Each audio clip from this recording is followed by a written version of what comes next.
Saya Faisal Abdillah. Saya Salsabila Safi Zakia. Saya Olivia Tahtaul Adha. Apakah kalian tahu Indonesia menjadi negara tercepat kedua setelah Filipina dalam laju kepunahan ikan? Hal ini diperkuat dengan temuan ikan yang mati pada tanggal 2 September 2024 di Wonokromo, Surabaya. Setelah ditelusuri, terdapat kandungan Fe yang sangat tinggi pada sungai tersebut. Jika dikonsumsi, air tersebut dapat menyebabkan kerusakan hati maupun penyakit jantung. Menurut Dinas Lingkungan Hidup dan Kesehatan, sebanyak 60% sungai di Indonesia telah mengalami pencemaran yang berasal dari limbah domestik dan limbah industri.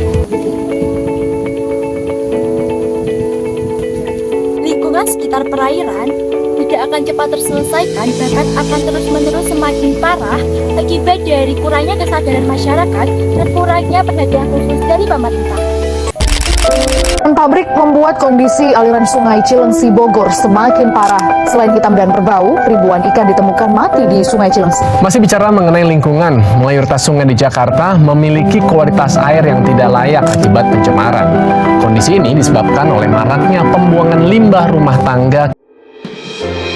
Salah satu teknologi yang menjanjikan dalam proses purifikasi air limbah adalah penggunaan metode absorben.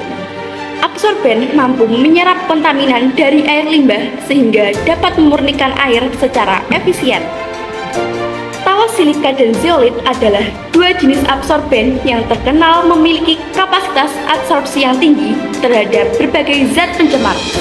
Tawas silika dapat disintesis dari bahan yang tersedia secara melimpah, seperti kaleng aluminium bekas, aluminium foil, atau limbah yang mengandung aluminium.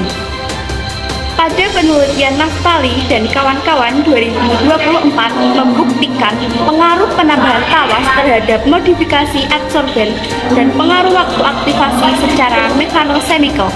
Namun, penelitian ini tidak memaparkan keefektivitasan absorben tawas zeolit dalam purifikasi air. Meskipun penelitian mengenai penggunaan tawas silika dan zeolit dalam pengolahan air limbah telah dilakukan, sebagian besar fokus penelitian terdahulu tidak menambahkan mencakup aplikasi tawas sebagai absorben untuk limbah industri dan domestik secara spesifik. Banyak studi sebelumnya lebih banyak membahas kapasitas absorpsi tawas dalam konteks pemurnian air minum atau pengolahan air untuk kebutuhan tertentu, tanpa mempertimbangkan limbah yang lebih kompleks yang dihasilkan dari industri.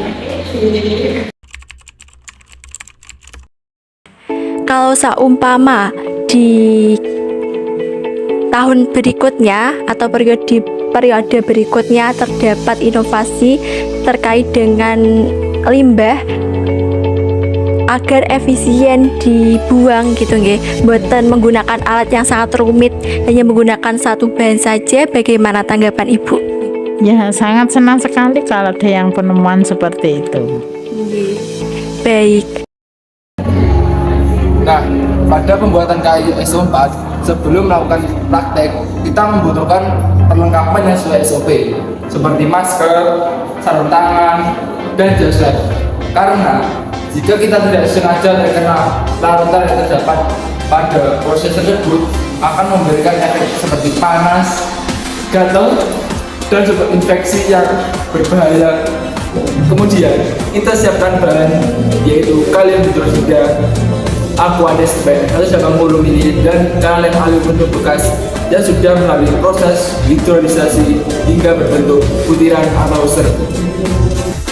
Selanjutnya, masukkan Aquades dan kalium hidrosida ke dalam gas beker dan aduk menggunakan mati selama 5 menit sampai kristal KUH pun mencair. Tahap berikutnya, masukkan kaleng aluminium bekas yang sudah terhidrolisasi tersebut ke dalam gelas beker dan tunggu hingga kaleng aluminium bekas terlarut dengan sempurna. Setelah kaleng aluminium bekas terlarut, kita saring menggunakan kertas saring sampai larutan tersebut tidak memiliki warna apapun. Masukkan H2SO4 atau asam sulfat menggunakan pipet kaca ke dalam elemen air yang berisi larutan kalium hidroksida dan kalem aluminium bekas secara perlahan karena akan berpengaruh pada bentuk dan jumlah tawas kalium tersebut. Tunggu larutan tersebut dengan suhu ruang, kemudian tutup dengan plastik, masukkan ke dalam freezer dengan suhu 0 sampai 3 derajat Celcius selama 3 jam. Setelah 3 jam dimasukkan dalam freezer, lalu ambil dan kita saring menggunakan kertas saling dan akan menghasilkan butiran-butiran kecil yang kita sebut dengan tawas kalium. Nah, setelah tawas kalium jadi, kita siapkan zeolit sebanyak 4 gram dan tumbuk menggunakan penumbuk dan saring menggunakan saringan dengan ukuran 50 mes. Dalam penelitian ini, analisis absorpsi logam berat khususnya Cu dilakukan. Hasil uji dengan atomic absorption spectrophotometer menunjukkan anomali, yaitu pada kondisi awal limbah tidak mengandung Cu dan sampel dengan absorben nomor 1 dan 5 juga tidak terdeteksi Cu.